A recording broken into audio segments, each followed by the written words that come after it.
Tururú.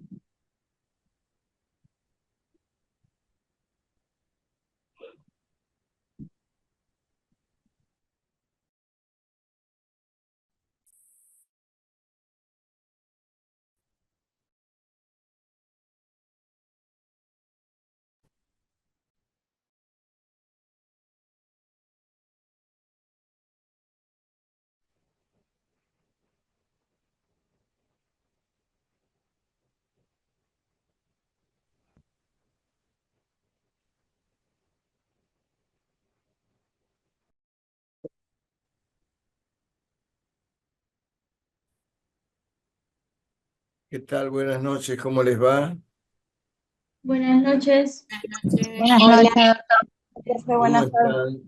están? Bueno, ¿algún Buenas noches. comentario antes de empezar la clase? Todavía no mandé los PowerPoint, porque estos PowerPoint los estoy retocando, o sea, eh, estoy de alguna manera, hay algunas cosas que le vengo diciendo y que no están puestas. Por ejemplo, yo les hablé sobre el artículo 150, toda la teoría de Lorenzetti sobre la cuestión solar, que el código es el centro, es el sol y los microsistemas. Cómo interpretar el artículo 150, un tema que tiene mucha importancia. Me parece que eso merece un PowerPoint, no está puesto. Para darles un ejemplo de algo importante que no lo puse. Yo no comparto la teoría solar de Lorenzetti.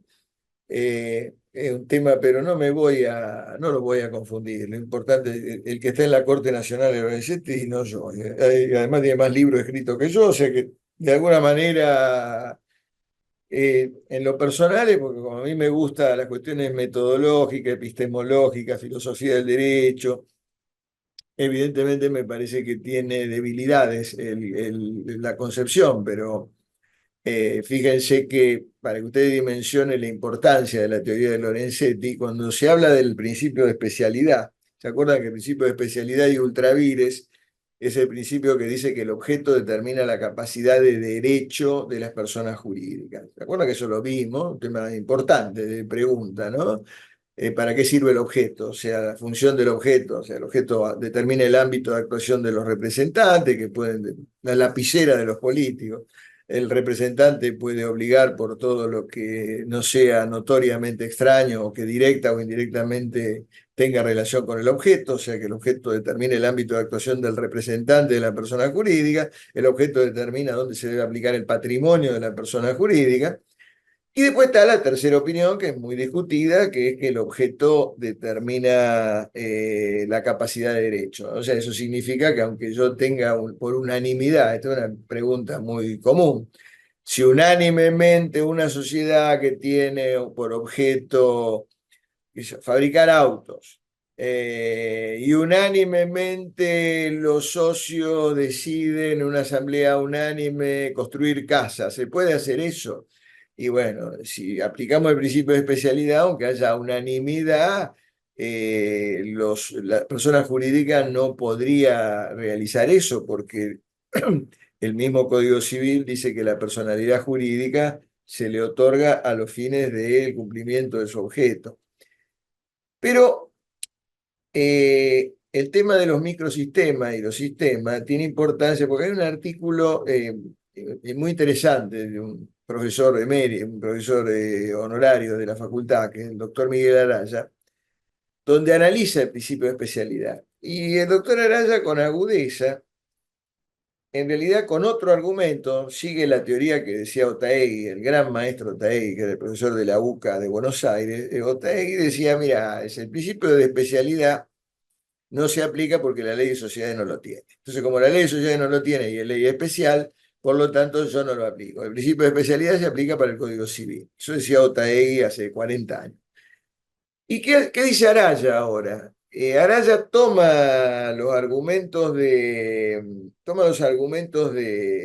Lorenzetti y dice, la ley general de sociedades es un microsistema, dice Miguel Araya.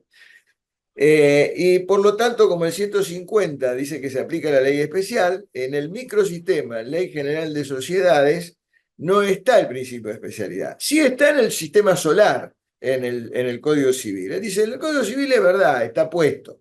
Ahí tiene una diferencia con la doctora Calcaterra. La doctora Calcaterra dice, no, el Código Civil no lo dice. En realidad, el código lo dice, esto no hay vuelta que darle, aunque no guste, está puesto en el Código Civil. Ahora entonces con agudeza dice, es verdad, el Código Civil lo tiene previsto, el sol lo tiene puesto, pero como el sol dice que el 150, que primero hay que aplicar la normativa de la ley especial, y la ley especial no dice nada, por lo tanto, este microsistema, ya la califica la Ley General de Sociedades en microsistema, en el microsistema no está y por lo tanto no se puede aplicar, porque no está en el microsistema.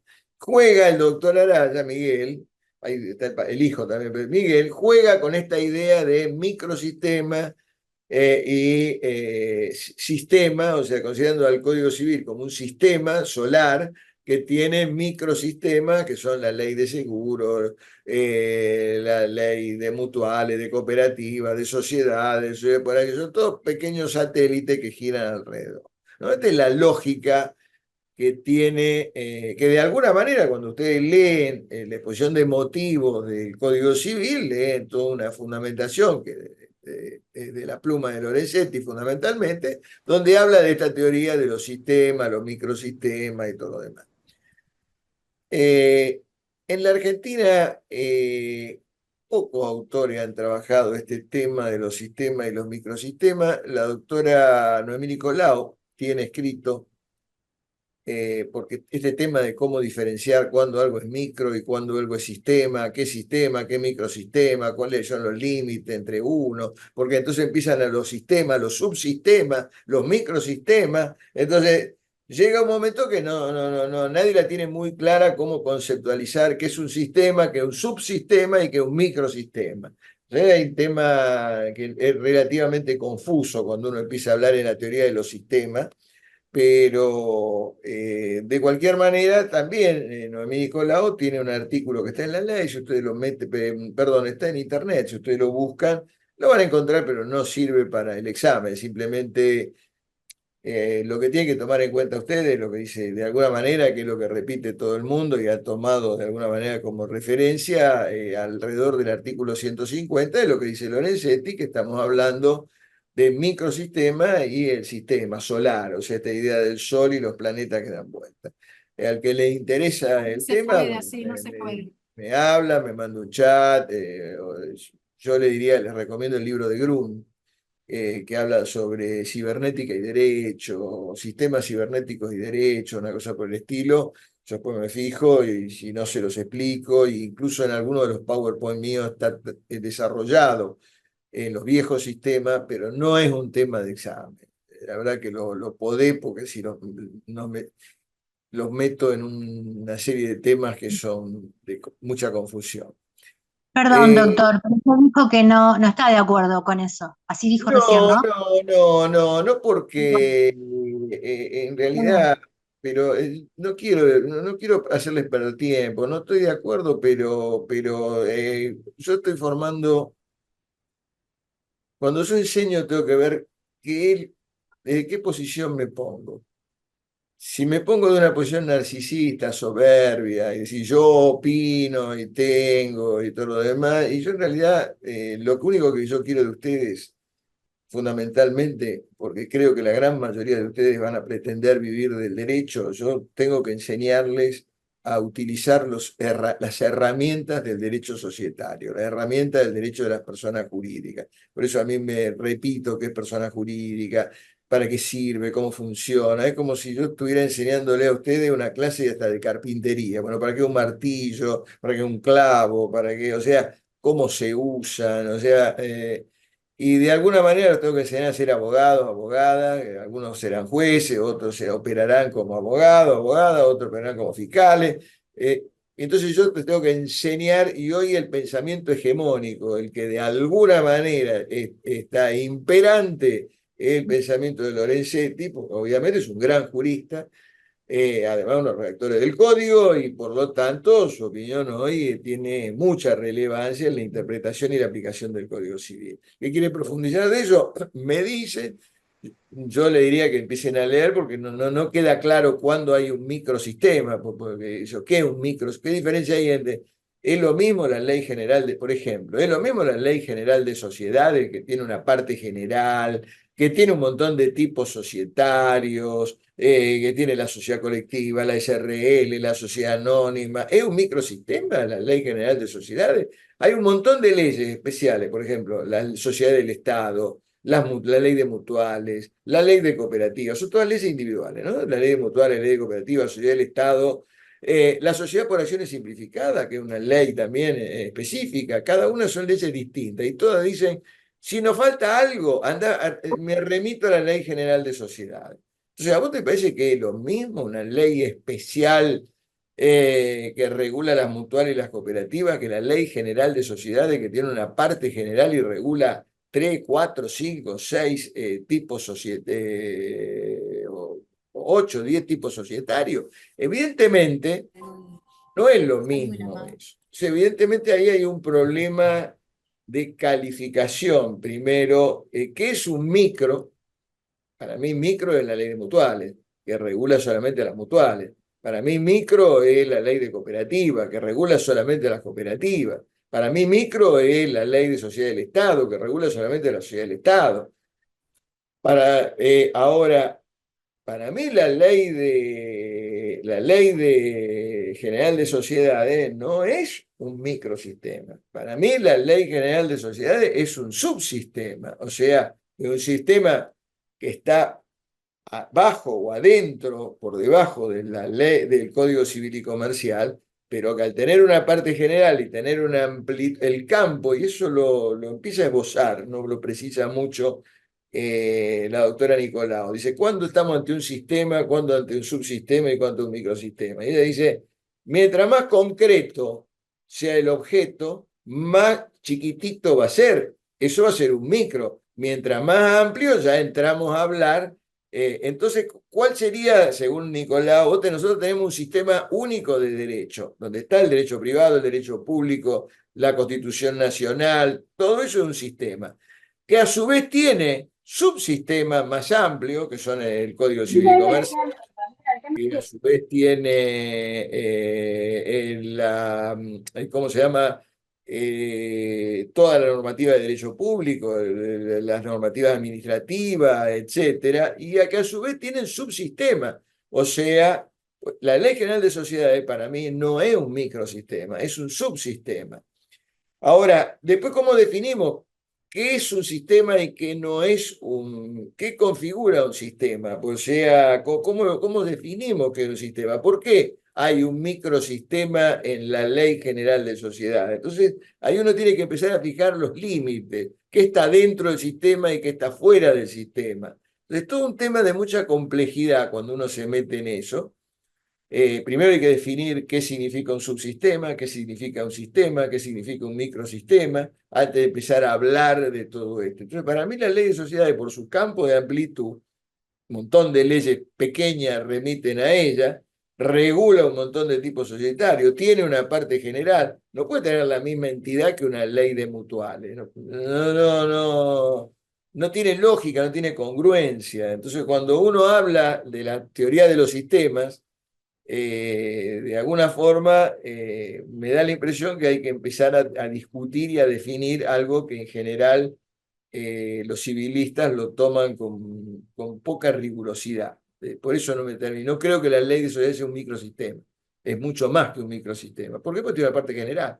Y porque está remitido por un montón de pequeñas leyes específicas. Entonces no puede ser una ley que regula una cosa muy específica como mutual o la ley de cooperativa igual a una que tiene una parte general y a la cual remiten un montón de otras leyes. Yo podría decir que la ley de sociedades es también un pequeño sol que tiene un montón de satélites que le dan vueltas, que son todas estas personas jurídicas que remiten a la ley, desde el consorcio de propiedad horizontal, desde la ley de mutuales, la ley de cooperativas, todas dicen, si hay alguna laguna, tienen que ir a la ley de sociedades. Entonces no puede ser que esto sea un microsistema igual que los otros. Me parece que las calificaciones deberían ser más ricas. En la doctrina nacional, la primera que lo advierte, no con tanta precisión, pero la que de alguna manera advierte el tema como una primera aproximación fue Nicolau. Pero no es un tema, se lo digo simplemente a título, para el que le guste las cuestiones epistemológicas. En realidad, Lorenzetti se nutrió siempre de un gran jurista, un gran profesor de derecho privado italiano que se llama Natalino Irti. Lorenzetti escribe un libro que fue su tesis doctoral, que es buenísimo, que se llama Principios de Derecho Privado. Para mí una de las mejores obras que tiene Lorenzetti, donde él toma como base las teorías de Natalino Irti. Irti es un genio del derecho privado italiano, un capo, un tipo monstruoso, que tenía toda una teoría, decía que los códigos civiles iban a desaparecer, que los códigos iban a desaparecer, obviamente no pasó eso, y que hablaba de toda esta teoría de los sistemas, subsistemas, e influyó mucho en Lorenzetti. Lorenzetti lo toma de alguna manera y lo recepta porque, en el Código Civil. ¿Qué es lo que a mí me interesa para ustedes? La visión de Lorenzetti, que para él este código es el sol. Hay una suerte psicoanalíticamente un poco de narcisismo, porque el sol lo hizo él. Y el resto de todas estas cuestiones de las leyes son todos pequeños satélites que dan vuelta a favor del sol. Algo de razón tiene porque este sol fija las prelaciones de aplicación de las distintas normas. O sea, este sol dice, mirá, si vos tenés un conflicto, primero tenés que ir a la ley especial de sociedades, después que la norma imperativa, después a la norma imperativa de este código. Entonces, al establecer prelaciones de normas, realmente está fijando hacer una norma de mucha importancia. No hay duda que es más importante que la ley de sociedades, porque está fijando la prelación de la aplicación de las normas. Pero eso no quiere decir que la ley de sociedades sea un microsistema, es más que un microsistema. Entre los microsistemas y el sistema este hay otras gradaciones donde está la ley de sociedades. Esta es un poco rápidamente mi objeción. Pero sigamos un poco en temas no eh, tan abstractos, digamos, para la aplicación del derecho. Lo que viene ahora es el tema más importante de todos, o sea, la práctica profesional. Cuando uno lo viene a ver al estudio, lo primero que le pregunto al cliente es, doctor, doctora, mire, a mí pregunta dos cosas le van a preguntar. Póngame, adecúeme un tipo societario en el cual si me va mal no me van a liquidar mi casa. Primera cuestión que le van a pedir, protéjame la casa. Quiero la responsabilidad limitada. Eso es lo más importante que le van a pedir. Y lo segundo, ¿en cuál pago menos impuestos?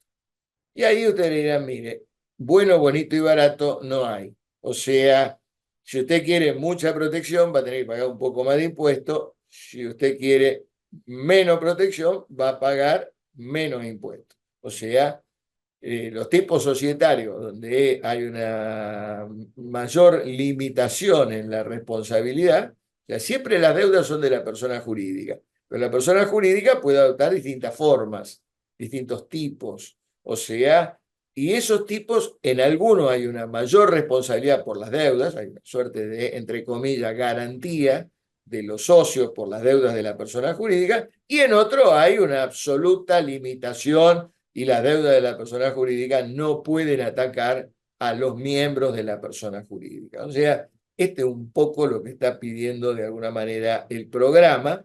El principio general es que la deuda, reitero, la deuda es de la persona jurídica. Ahora, según el traje que se ponga la persona jurídica, puede haber algunas donde haya una responsabilidad limitada absoluta, puede haber otras donde haya algunos socios responden sería limitada y en otros no. Hay un montón de situaciones. Lo que me interesa es que ustedes sepan el concepto. Acá viene, yo hice una simple mención, alguna vez puede haber alguna pregunta, pero no de saberse todo de memoria. Pero, por ejemplo, en la SA, la sociedad anónima, la asociación civil, los clubes de fútbol, la sociedad anónima del Estado, la sociedad de economía mixta, se usa poco y nada, la última que había era la mixta, transporte en Rosario y ya no lo es más. en la sociedad de garantía recíproca, estas sociedades que se constituyen, y en las simples asociaciones, en esta última no están así, pero en todas estas, los miembros de la persona jurídica tienen responsabilidad limitada. Entonces, la primera cuestión es, estos son formas de sociedades donde la persona jurídica, formas asociativas donde la persona jurídica, los miembros no tienen responsabilidad por las deudas del Estado, las deudas de la persona jurídica. Entonces, la mejor en la práctica profesional, asociación civil, bueno, son los clubes para la consulta de clubes fundamentalmente y todo lo demás, y en la SA es fundamentalmente la que hay mayor limitación de la responsabilidad.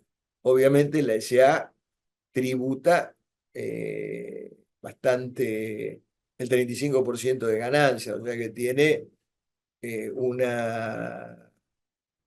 castigo en cuanto a lo tributario, pero es la más práctica, es la que los socios solamente responden por el capital suscrito en la SA. ¿Qué es el capital suscrito? El capital que se obligaron a integrar, a poner, a efectivizar.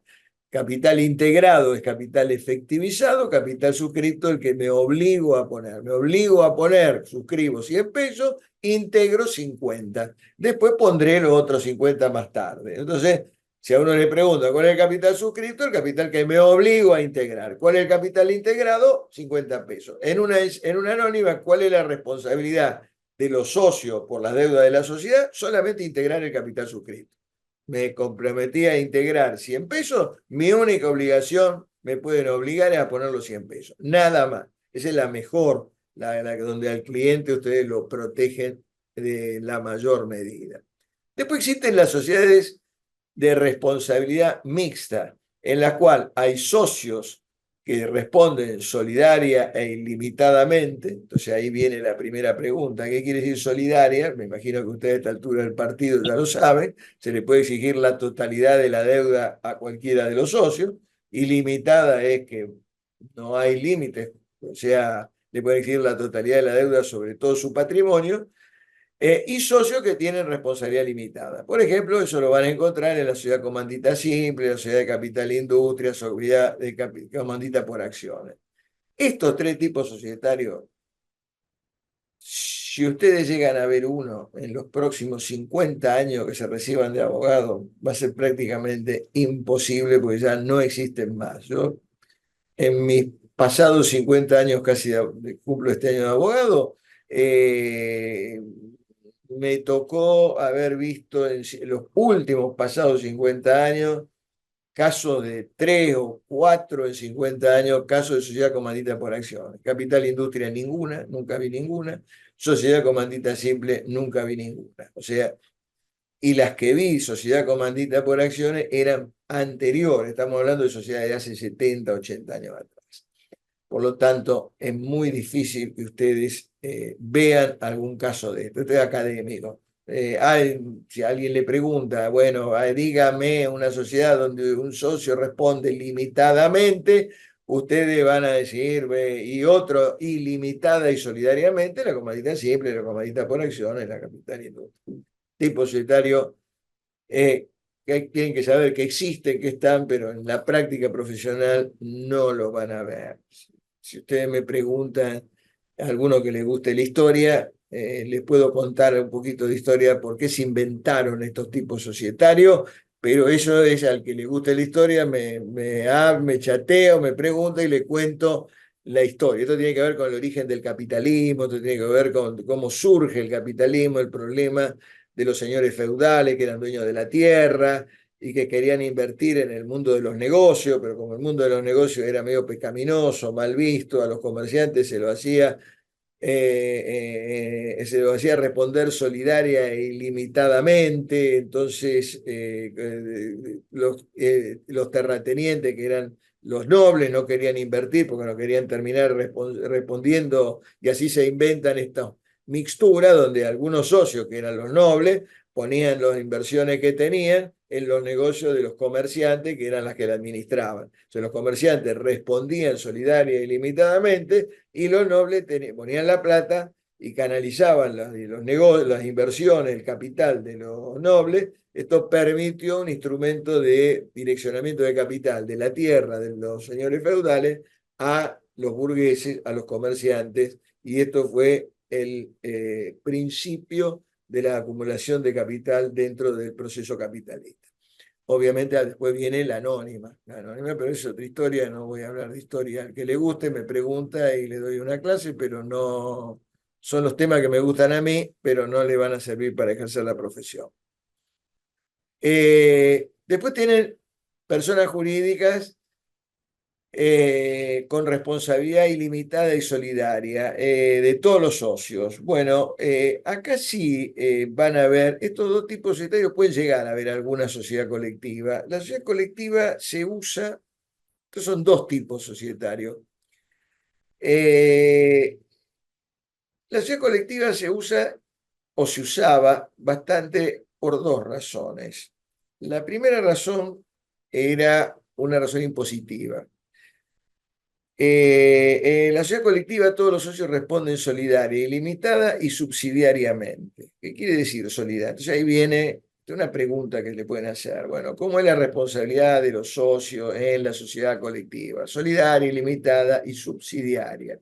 ¿Qué quiere decir solidaria? Bueno, pueden reclamar la deuda, la totalidad de la deuda a cada uno de los socios. ¿Qué quiere decir ilimitada y que responde con todo su patrimonio? ¿Y qué quiere decir subsidiaria? Y ahí ya viene un tema un poquito. Subsidiaria quiere decir que primero hay que rematarle, subastarle, escutirle todos los bienes a la persona jurídica, que es la titular de la deuda, y si la persona jurídica no tiene bienes suficientes, recién después puede ir contra el patrimonio de los socios. O sea, ¿por qué se usa la sociedad de responsabilidad ilimitada, la colectiva esta?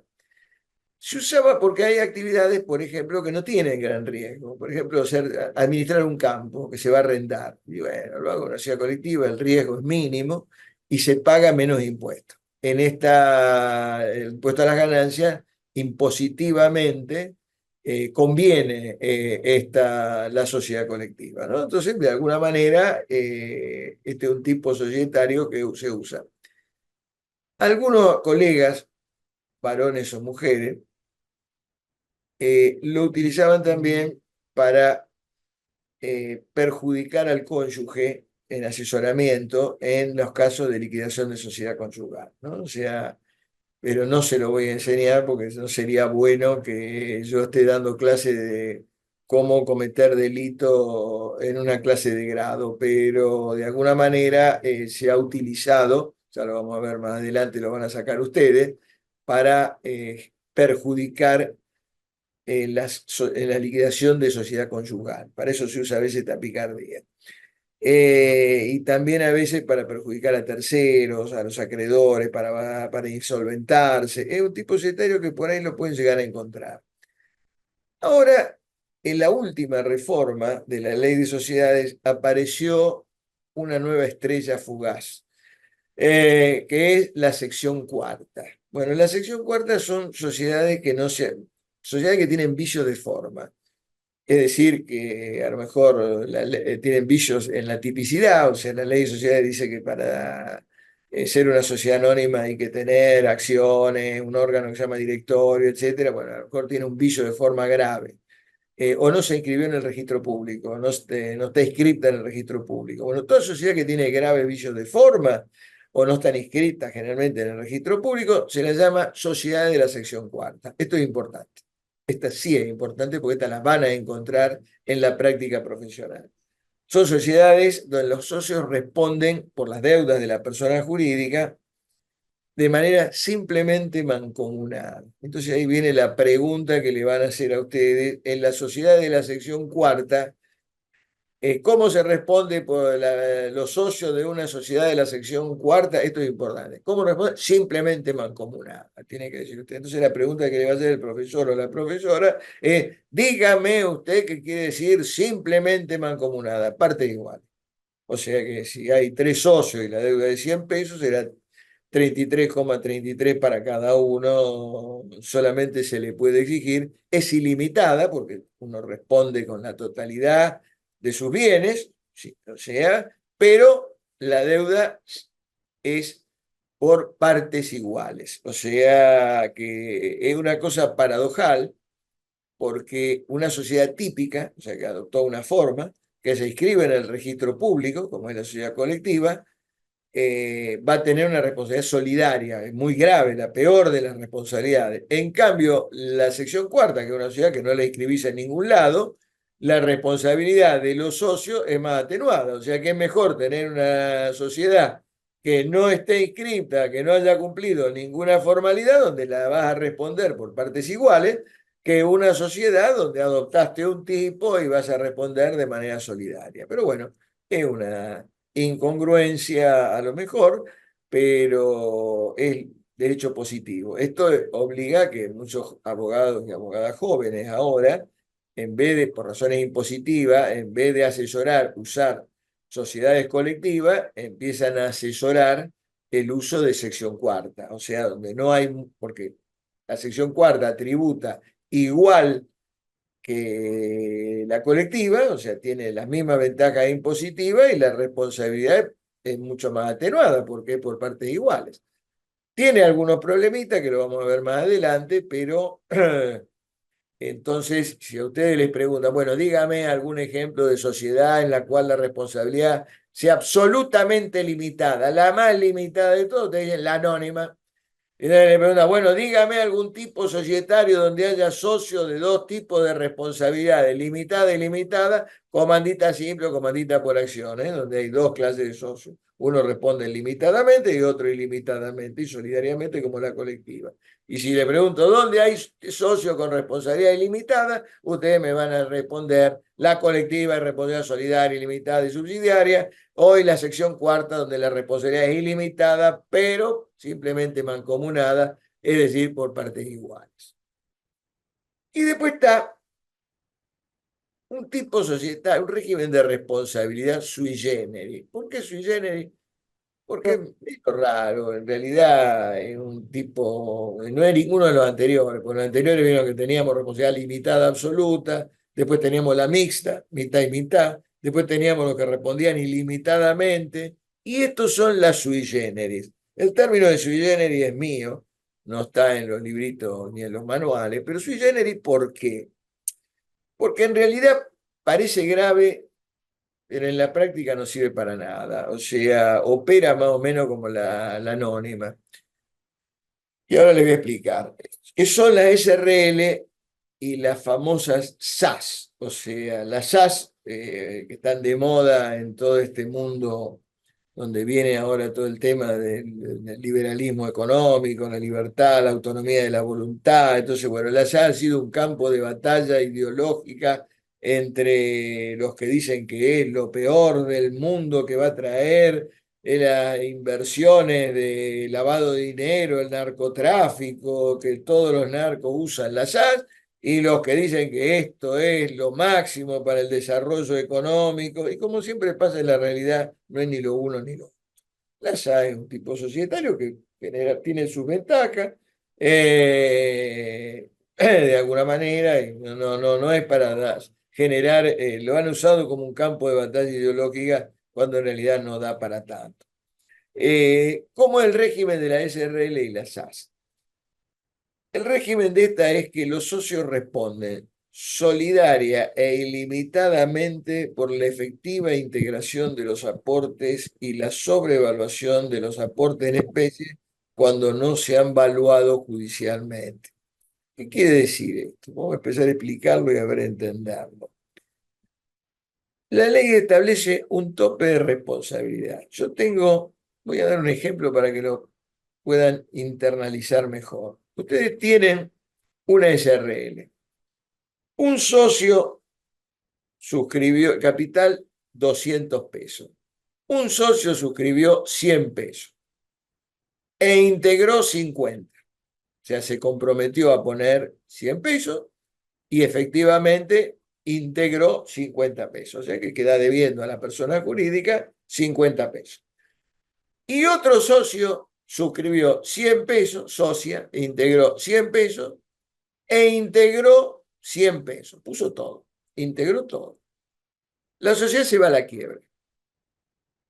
El síndico de la quiebra le puede requerir la efectiva integración de los aportes al socio que integró la totalidad. O sea, los socios garantizan que se integre totalmente el capital social. O sea que te pueden pedir, aunque vos hayas integrado lo que te comprometiste, si otro socio no integró lo que se comprometió, si hay quiebra o cesación de pago, a vos puede venir los acreedores y decirte, che, poné la parte del otro socio tuyo. O sea que en realidad hay una responsabilidad solidaria, pero con un tope. El tope es el capital, el monto del capital social a integrar. Este es el tope. ¿Por qué en la práctica no sirve para nada esto? Y en la práctica no sirve para nada porque en general las sociedades tienen capitales muy bajos.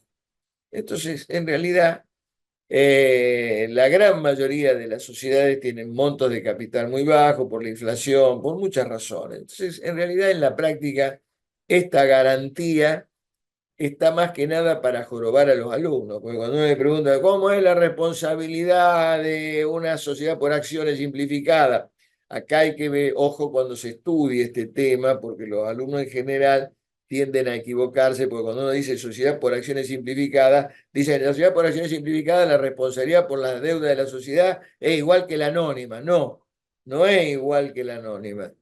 Hay una responsabilidad limitada, eh,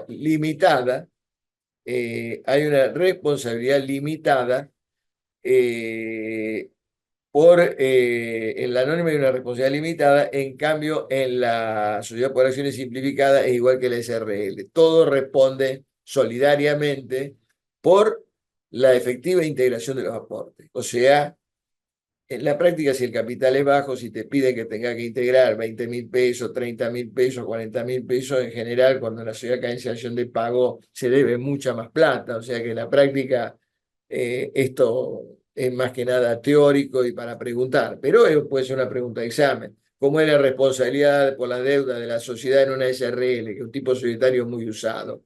Y la responsabilidad de los socios de la SRL es solidaria y limitada por la efectiva integración de los aportes, o sea, para que todos efectivicen los aportes, y la sobrevaluación de los aportes en especie. ¿Qué es la sobrevaluación de los aportes en especie? Si alguno aportó un auto que vale 50 pesos y lo aportó por 100 pesos, cuando se va a la quiebra, el síndico le puede decir, che, esto valía 50 pesos. Todos ponen, los 50 son solidariamente responsables para poner la diferencia por la sobrevaluación del aporte en especie. Esto es más académico que práctico, pero es un tipo de responsabilidad diferente. Los alumnos en general no se equivocan en la SRL, la tienen clara el tema, se equivocan en la sociedad por acciones simplificadas. Cuando yo pregunto cómo es la responsabilidad de la sociedad por acciones simplificadas, que eso sí me importa porque es un tipo muy usado, el alumno dice, ¿cómo es la anónima? No, no es como la anónima, es como la SRL. O sea, todos responden solidaria e ilimitadamente por la efectiva, para que se efectivicen la totalidad de los aportes o por la sobrevaluación del aporte en especie. Doctor, una pregunta. Sí, O sea que si hay un faltante, porque sea que alguien no hizo el aporte que tenía que ser o porque hubo la sobrevaluación de un bien, esa deuda o el monto que falte se va a dividir entre el resto de los se la socios. pueden exigir solidaria y limitada, no es que se va a dividir, se la pueden pedir a cualquiera. Entonces, ¿qué va a hacer el síndico de la quiebra? Va a agarrar al que sea solvente, o al que le tenga bronca. Le va a decir, no, le puede exigir a todos, va a reclamarle a todos. Pero al ser solidaria, le puede reclamar a todos, le puede reclamar a algunos, o sea, la responsabilidad es solidaria. Le pueden exigir la totalidad a cualquiera de los socios.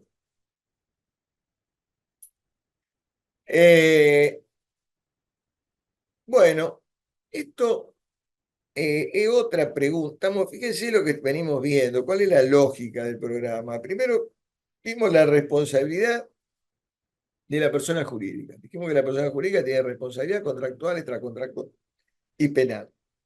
Profesor, Después vimos la responsabilidad de los miembros de la persona jurídica por las obligaciones de la persona jurídica. Y dijimos acá depende de la forma que la persona jurídica adopte. Hay alguna que es limitada, hay otra que es mixta, hay otra que responden ilimitadamente y hay otra que ya es la forma o el tipo que se adopte la persona jurídica. Y ahora viene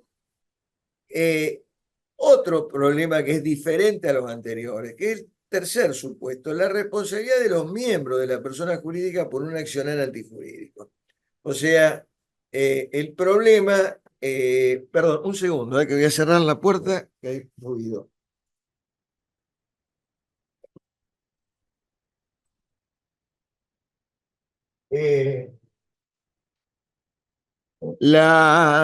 El problema que se plantea acá es qué pasa cuando un socio le hace o socia le hace daño a la persona jurídica. Le hace daño, supongamos. Esto es muy común. ¿Qué pasa si un socio en un club roba dinero del club? Roba dinero del club. ¿Qué pasa en una asociación civil? ¿Qué pasa si pasa esto en una asociación civil? ¿Qué pasa si en una sociedad un socio se lleva a las máquinas y se las lleva a otro lado y se pone a trabajar con las máquinas de la sociedad? Se pone a trabajar en la sociedad, en competencia con la sociedad, le hace daño, compite con la sociedad. ¿Qué pasa si yo, socio de una sociedad, me impongo de quiénes son los clientes de la sociedad?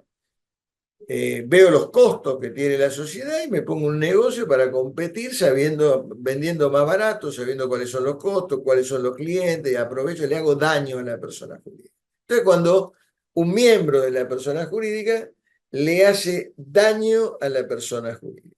O sea, estamos dentro del mundo de la responsabilidad civil. Primera cuestión. Si un miembro de una persona jurídica la daña a la persona jurídica, vamos inmediatamente al Código Civil 1716, responsabilidad civil, o sea, acción antijurídica, daño, relación de causalidad, factor de imputabilidad, dolo, culpa, todo lo que ustedes estudiaron en obligaciones de la responsabilidad civil, artículos 1716 del Código Civil y siguiente. Le hiciste daño, te vas al Código Civil. Pero además del Código Civil, hay algunas normas específicas en las distintas leyes que, además de la responsabilidad del principio general, hay leyes particulares. Por ejemplo, la Ley General de Sociedades, en el artículo 54, dice que cuando un socio daña a la sociedad con dolo o culpa, utiliza fondos sociales, tiene que restaurar, traer todos los beneficios que obtuvo. O sea, hay una norma específica que dice, si le generaste daño, tenés que traer los beneficios que obtuviste con la utilización de los bienes. El artículo 91 de la Ley de Sociedades, que regula la exclusión de socios en algunos tipos societarios, te echo, te excluyo, te saco de la sociedad, te expulso. En materia de asociaciones civiles, mutuales, cooperativas, existe la pérdida de la condición. En un club te pueden expulsar, o sea, te excluyen del club, te expulsan del club, obviamente con un proceso. En una mutual lo mismo, en una cooperativa lo mismo. O sea que en general la ley de sociedades tiene dos artículos. Uno, que es el 54, que te habla de tenés que responder por daños y perjuicios, establece un régimen de responsabilidad, y otro, el 91, que en algunos tipos societarios, además de exigirte los daños y perjuicios, te puede echar. En materia de asociaciones civiles, mutuales y cooperativas, tenés la responsabilidad del Código Civil por daños y perjuicios y tenés la posibilidad de echar. O sea que cuando un socio, de alguna manera, a la larga, tanto la ley de sociedades como los microsistemas de asociación civil, mutual, cooperativa, tienen el mismo supuesto. Cuando un miembro de la persona jurídica comete un daño, responde por daño y perjuicio y te pueden echar. O sea, esto es más o menos el sistema, la lógica que tiene como principio general las normativas. Hay algunas excepciones, pero como primera aproximación, este es el sistema. Y luego viene, ya que estamos en todos los regímenes de responsabilidad, vimos responsabilidad de la persona jurídica, responsabilidad de los miembros de la persona jurídica por las deudas de la persona jurídica, responsabilidad de la persona jurídica, los daños que le haga el miembro a la persona jurídica, y ahora viene el administrador. O sea, Los administradores también tienen regímenes de responsabilidad en general en materia de mutuales, de cooperativas, de sociedades anónimas, hay una responsabilidad solidaria. El Código Civil también lo establece en el nuevo código, una responsabilidad solidaria de los administradores. En el único tipo societario que hay un régimen diferente de solidaridad, Código Civil en el 160 establece un régimen durísimo para los administradores. En la ley de sociedades también el artículo 59 de partes generales solidaria, la responsabilidad de los administradores por los daños y perjuicios que cometan violando la ley, el reglamento, el estatuto. El único tipo, las sociedades mutuales habla de responsabilidad solidaria, las cooperativas de responsabilidad solidaria, el único tipo societario donde no habría por norma específica una responsabilidad solidaria de los administradores por los daños que ocasionen en la SRL. Y por lo tanto, si es la SRL, se extiende a la SAS, porque en general la normativa de la SRL se remite a la sociedad por acciones simplificada. En la SRL no hay como principio general responsabilidad solidaria, hay responsabilidad subjetiva, o sea, por quienes participaron en el daño. ¿Por qué hay responsabilidad solidaria en todos lados? Porque la idea de todas estas leyes, el Código Civil, la cooperativa, la mutual, la anónima, sobre todo, es que hay responsabilidad in comitendo por el que cometió el acto ilícito y responsabilidad in vigilando, o sea, los otros tendrían que haberlo vigilado. Entonces hay una suerte de responsabilidad de los administradores solidaria porque hay responsabilidad in comitendo, porque la cometió, e invigilando porque no lo controlaron y se opusieron. Esta es un poco la lógica del 160 del Código Civil y los 274 y 275 de la Ley de Sociedades. La única que sale de esa lógica es el 157 de la SRL, aplicado a la sociedad por acciones simplificadas, que dice no es solidaria. Es subjetiva, es por la participación que cada uno tuvo en el hecho dañoso. Quiere decir que si la participación en el hecho dañoso vos estabas en otra ciudad, en otro lado y lo acreditas, a vos no te van a tocar. El juez puede eximirte de responsabilidad. En los otros te va a decir vos tenías que haber pedido licencia, si no estabas, o sea, tenías que haber avisado. O sea, en las otras, si no pediste licencia, tendrías que haber tomado alguna precaución, y o sea que en general la responsabilidad de los administradores en la Argentina es gravosa. Acá viene una serie de PowerPoint que obviamente los voy a sacar porque hablan de la responsabilidad, por eso digo que tengo que pulirlo. Son todos los artículos del Código Civil, lo que es dolo, lo que es culpa, el concepto de dolo, el concepto de culpa, o sea que de alguna manera son artículos que se aplican al concepto cuando se habla de dolo o culpa. La ley de sociedades habla de leal y buen hombre de negocio, pero en realidad no define los conceptos de dolo, de culpa, etc. Esto no tiene mucho que ver. Este es el artículo 59. El artículo 59 de la Ley de Sociedades sobre responsabilidad de los administradores es muy importante. ¿Por qué? Porque este artículo fija dos cosas que son clave para entender el tema de la responsabilidad de las personas jurídicas. Dice, los administradores y los representantes de la sociedad deben obrar con lealtad y diligencia de buen hombre de negocio. Los que faltaren a sus obligaciones son responsables ilimitada y solidariamente por los daños y perjuicios que resulten de su acción o omisión. Fíjense que este artículo es de parte general, o sea que en principio está aplicado para todos los tipos societarios de la ley de sociedades. El artículo dice dos cosas. Lealtad. ¿Qué quiere decir lealtad? Lealtad quiere decir que cuando hay una colisión de intereses entre el administrador y la persona jurídica, debe hacer primar el interés de la persona jurídica. Ser leal implica ceder el interés, el administrador debe ceder a su interés personal y priorizar el interés de la persona jurídica. Por ejemplo, yo tengo una fábrica de ladrillo, pero a su vez, personal, pero a su vez soy director de una constructora. Y los ladrillos míos son de mala calidad y caros. Pero a mí me conviene que la constructora me compre mis ladrillos, aunque sean caros y malos. Y a la constructora, a la persona jurídica, a la sociedad anónima constructora, le conviene comprarlo en otro lado, que son más baratos y de mejor calidad. ¿Qué debe hacer el administrador? Comprar a la fábrica más barata, comprar a la empresa que él tiene más cara y de menor calidad, o a la otra. Hablar de lealtad implica priorizar el interés de la persona jurídica sobre el interés personal del administrador. Esto es para los administradores.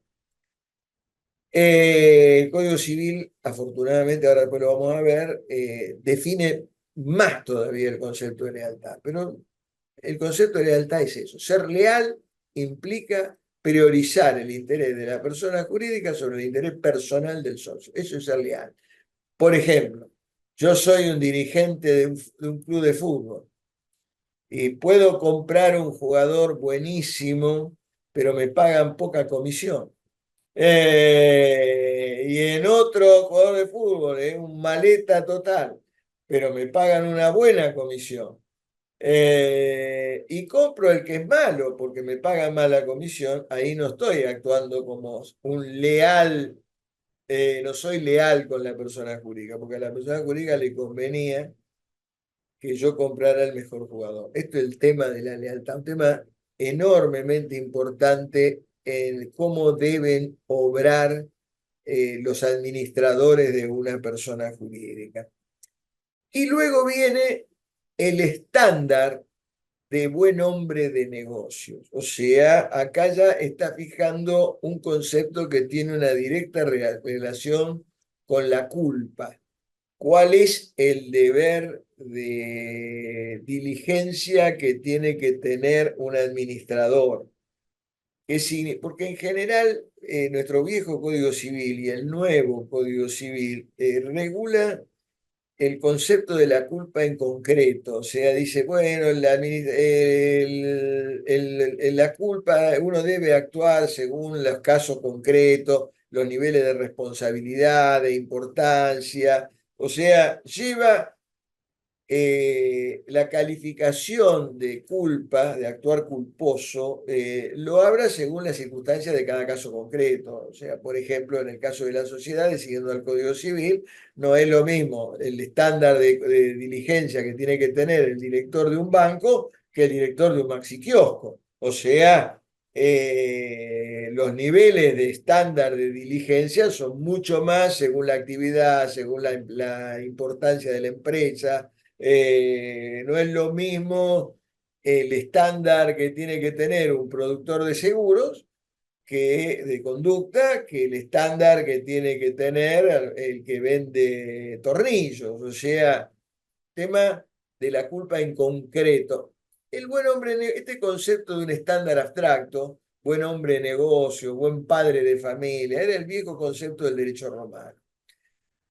En realidad, en la práctica, no tiene diferencia el Código Civil de lo que dice este buen hombre de negocio, porque la doctrina, cuando uno dice cómo se califica el buen hombre de negocio, y según hay que ver las circunstancias de tiempo, lugar, importancia de la empresa, o sea, actividad de la empresa, a la larga uno la va a medir con un nivel de diligencia estándar según la actividad de la empresa, la envergadura de la empresa y las circunstancias en que se tomaron este tipo de decisiones, ¿no? O sea, el buen hombre de negocio es un estándar que varía según las circunstancias de cada caso. O sea que no hay tanta diferencia del concepto de culpa, esto está relacionado con el nivel de diligencia que hay que tener. En la práctica, el tema del buen hombre de negocios, yo no he visto nunca fallos de que a alguien lo condenen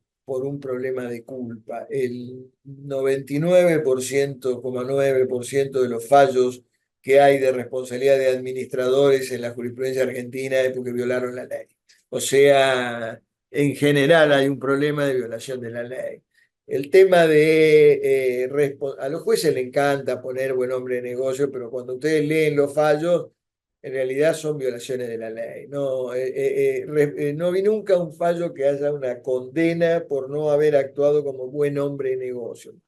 ¿Qué significaría un ejemplo de condenar a un administrador por buen hombre de negocio? Alguien que tomara una decisión de gestión muy perjudicial para la sociedad. No que viole la ley, sino que tome una decisión de gestión. ¿Qué quiere decir una decisión de gestión? Bueno, yo hoy, supongamos, decido invertir en criptomonedas. Después de todo el escándalo que hubo y todo lo demás, la sociedad termina estafada con una cripto meme como esta que salieron en los diarios, y a mí me van a decir, señor, usted es un estúpido porque no ha leído los diarios, no tomó la debida precaución, no la puso en Bitcoin, no la puso en alguna más seria, sino que invirtió en una que no tenía ningún tipo de garantía. Eso sería un error de gestión. No violé la ley. En realidad tomé una decisión porque me parecía que había una gran rentabilidad en ese negocio, pero no tomé la debida precaución, sobre todo en los contextos de en este momento, donde es uno de los temas que más se está discutiendo en todas las tapas de los diarios. Esto sería un tema de error en Asumir gestión. un riesgo, profesor, innecesario. ¿Cómo? Como asumir un riesgo innecesario. Asumir un riesgo, en realidad esto está atado fundamentalmente con un accionar imprudente. O sea, cuando se analiza los temas de culpa, una cosa se califica el obrar de culpa, cuando uno lo lee a los profesores de Derecho Civil que analizan el tema de la culpa, dice que la culpa puede ser por negligencia, es decir, por no haber tomado los recaudos para evitar el daño, o puede haber actuado por imprudencia, o sea, haberse pasado de vuelta en el nivel de riesgo que se tomó. O sea, acá estaríamos hablando, me da la impresión en general en casos de imprudencia, ¿no? Porque en los casos de negligencia en general uno encuentra muchas veces violaciones de la ley, o sea, no hizo bien los balances, generalmente uno encuentra deficiencias en la contabilidad, pero en general esto está más atado a un accionar de tipo imprudente. No hay fallo sobre este tema. Yo no encontré nunca que se haya responsabilizado a alguien. Los jueces en general usan lo que yo llamo la teoría de la perdigonada, o sea, dicen, bueno, y responden los administradores por violar la ley, el estatuto, no actuó como buen hombre de negocio, o sea, que le tiran con algún perdigón le llega, digamos. Pero si técnicamente alguien que haya dicho, yo te voy a condenar a vos como administrador porque invertiste mal, porque tomaste una mala decisión estratégica en la actividad, porque vendiste en un mercado que no era el conveniente para ver, trabajaste automóviles, aseguraste coches de automóviles en determinados sectores del conurbano bonaerense donde tenés altos niveles de robo de autos, tenés gran siniestralidad. Yo no vi nunca que por decisiones de gestión exclusivamente haya habido condena de responsabilidad civil. No quiere decir que no pueda haber, pero no, yo no encontré nunca. Esto se ve más en países más sofisticados, en Estados Unidos, se ven fallos de este tipo, en algunos países europeos, donde uno encuentra acciones sobre todo en Estados Unidos, por decisiones de gestión. En la Argentina, en general, van a encontrar que en todos los fallos de responsabilidad de administradores solidarias y limitadas, salvo han sido siempre por violación de la ley o el estatuto. Bueno, acá de alguna manera está lealtad, la explicación de lealtad, que el 159 del Código Civil, que para mí está muy bien. El nuevo Código Civil está perfectamente, donde dice que obrar con lealtad implica que hay que hacer prevalecer el interés de la persona jurídica sobre el interés de los miembros del órgano de administración, ¿no? O sea, esto es un tema, algo que ya dije, el tema de buen hombre de negocios es la diferencia de la culpa en concreto del Código Civil y el concepto de derecho romano, pero en la práctica es exactamente igual, porque en el régimen del derecho romano abstracto, buen hombre de negocio, hay que tener en cuenta la situación concreta, y en la concreta obviamente se tiene en cuenta las circunstancias concretas. O sea, por lo tanto, no hay hay una diferencia más académica, que lo van a encontrar en los autores que comentan que uno es el derecho romano y no Vélez Arfiel siguió otra línea. En la práctica, cuando uno ve los fallos, los dos van a lo concreto. Y luego viene un artículo que es clave, digamos, que es el régimen de responsabilidad de los administradores en las sociedades anónimas, ¿no? Hay dos artículos que son clave. Uno es el régimen el 59, que son solidarias y limitadamente por no haber actuado como leal y buen hombre de negocio, y el de la anónima, que es el régimen que en general se extiende a las mutuales, a las cooperativas, todo el mundo lo empieza a aplicar analógicamente, que es un régimen de responsabilidad. Este artículo es importante con el 59, para tenerlo en cuenta, tomen nota. Dice que los directores responden ilimitada y solidariamente, fíjense, hacia la sociedad, o sea, hacia la persona jurídica, hacia los accionistas, hacia los socios y hacia los terceros, por el mal desempeño de su cargo, según el criterio del artículo 59, o sea que porque no actuaste como leal y buen hombre de negocio, por violación de la ley, el estatuto, el reglamento, y por si fuera poco, por cualquier otro daño grave producido por dolo, abuso de facultades o culpa grave.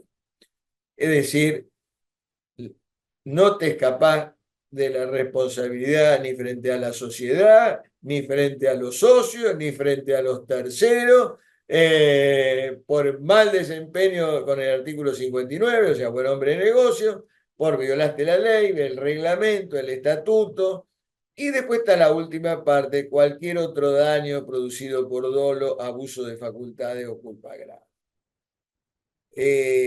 Acá viene típicamente la explicación de la responsabilidad solidaria por culpa in comitendo y culpa in vigilando. O sea, la responsabilidad es solidaria por los que cometieron el macanazo, como por los que no controlaron a los que cometieron el macanazo. Y el macanazo puede ser porque no actuó como buen hombre de negocio, porque violó la ley, porque violó el estatuto o violó el reglamento. La última parte es media rara, porque dice, y cualquier otro daño producido por dolo, abuso de facultades o culpa grave. Si ustedes lo leen con algún detenimiento, con todo lo que está arriba, ya no se puede escapar el administrador, porque si te hacen responsable, porque no actuaste como buen hombre de negocio, porque violaste la ley, porque violaste el estatuto, porque violaste el reglamento, no hay otra posibilidad, no hay más. Esto que está en la última parte es medio redundante, porque cualquier otro daño producido por dolo, abuso de facultades o culpa grave. No, si hay otro daño que lo hiciste por dolo, y bueno, si actuaste con dolo, violaste la ley. Es daño intencional. Abuso de facultades, y bueno, si es abuso de facultades, un supuesto también violaste la ley, te excediste las facultades que tenías. y culpa grave, y bueno, no actuaste como buen hombre de negocio. O sea, si uno ve la última parte, parece redundante, porque en la primera parte aborda cualquier otro de los supuestos. Cuando le preguntan al Perín, que fue el redactor era una comisión donde había unos juristas, uno mejor que otro, eran bárbaros, los tipos que redactaron la ley de sociedad eran monstruos de hecho societario, pero el más grande, el mayor y el titular de la cátedra, que era el jefe en ese momento, los otros eran más jóvenes, se llamaba Isaac Alperín, que era camarista comercial, el que redactó.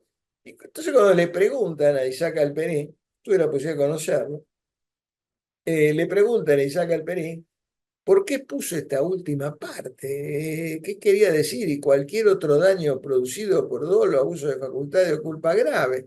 Y el Perín dice, mire, la verdad que lo puse por si me había olvidado de algo. O sea, no sé si me explico, si se me escapaba algo, y dolo, abuso de derecho, abuso de facultades o culpa grave. En realidad, esa fue la explicación del autor de la ley. Hay otras interpretaciones que no se las voy a decir para no confundirlo.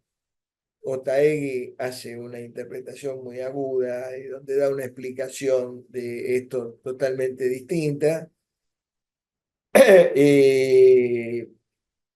Pero en realidad es más una discusión de tipo académico. La mayoría con los supuestos que están en la primera parte son suficientes y este artículo 274 sí quiero que se lo aprendan. Bueno, de la responsabilidad solidaria ilimitada, ¿hacia quién? Hacia la sociedad, hacia los accionistas, hacia los terceros, por mal desempeño del cargo, por violación de la ley y el estatuto del reglamento. Esta es la clave de este artículo. Esta es la segunda parte del artículo 274. Lo van a ver más adelante, pero se lo explico a esta hora de la noche antes para terminar, con una anécdota. El artículo original era así como lo vimos en su momento. El artículo en el 83 se le agrega esto.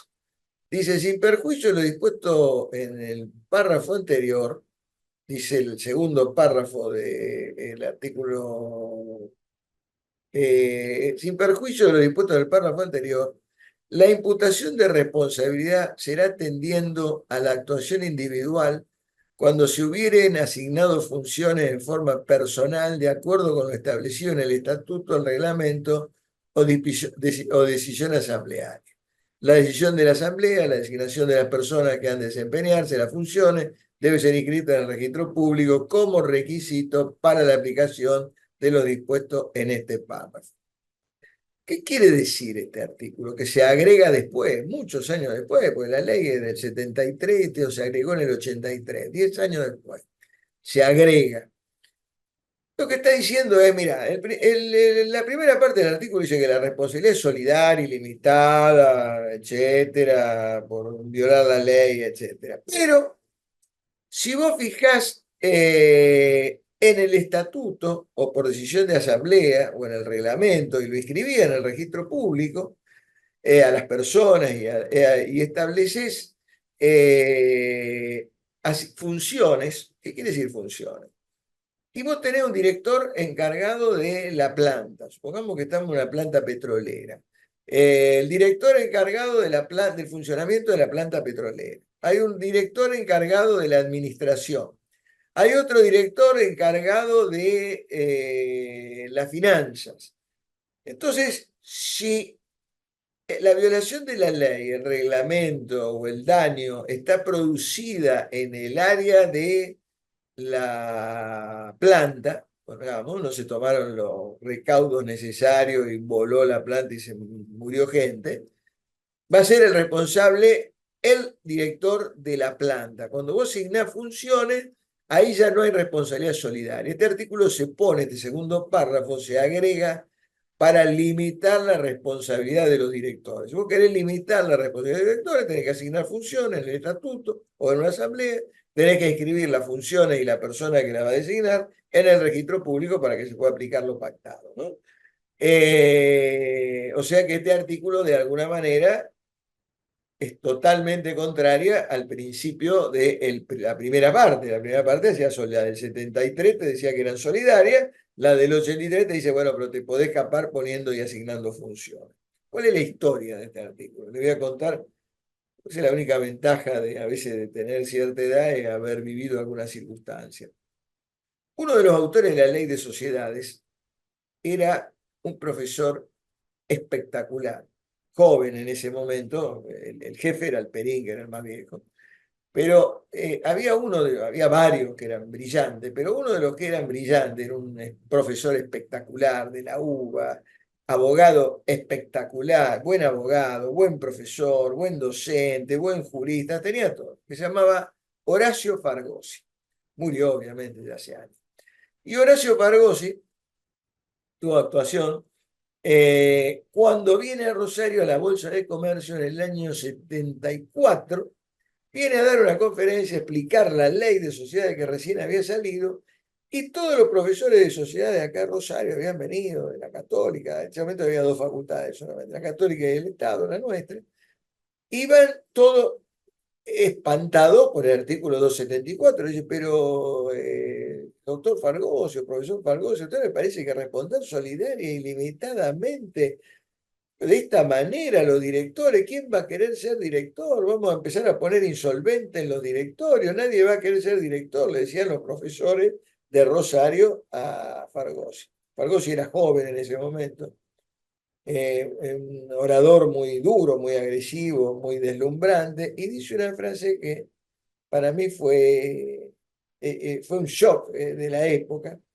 Dice, mire, el que quiere ser director, usó una frase así, se la voy a repetir, el que quiera tener el Torino, en esa época el Torino era el auto top que había, no había tanta importación, y entonces el que quiera tener el Torino, que asuma la responsabilidad. Me acuerdo que esa fue la responsabilidad, la respuesta de Fargosi a este artículo 274. Pasaron 10 años, ya Fargosi era más grande, ocupó directorios de un montón de sociedades y tuvo dolores de cabeza como director porque le aplicaron el artículo que él había puesto, como Robespierre cuando inventó la guillotina, que después le tocó a él, le aplicaron la guillotina, o sea, le dijeron, mire, acá usted, y había habido un caso de un banco, un tema de una sucursal en un banco, que en la sucursal había habido un desfalco y lo que hacían responsable al directorio por el desfalco que había hecho un gerente en una sucursal, y dice, mire, usted no actuó como buen hombre de negocio, no era violación de la ley, y lo hacían responsable civilmente a Fargosi, que creo que era director de un banco. A raíz de cuento se dio cuenta que era imposible en la práctica concreta, en una gran empresa, poder tener el control de todo. Imagínense que hay empresas que tienen filiales o sucursales en Uruguay, o más ahora en Brasil, en todos lados. O sea, es imposible exigirle un estándar de conducta tan alto con una responsabilidad solidaria.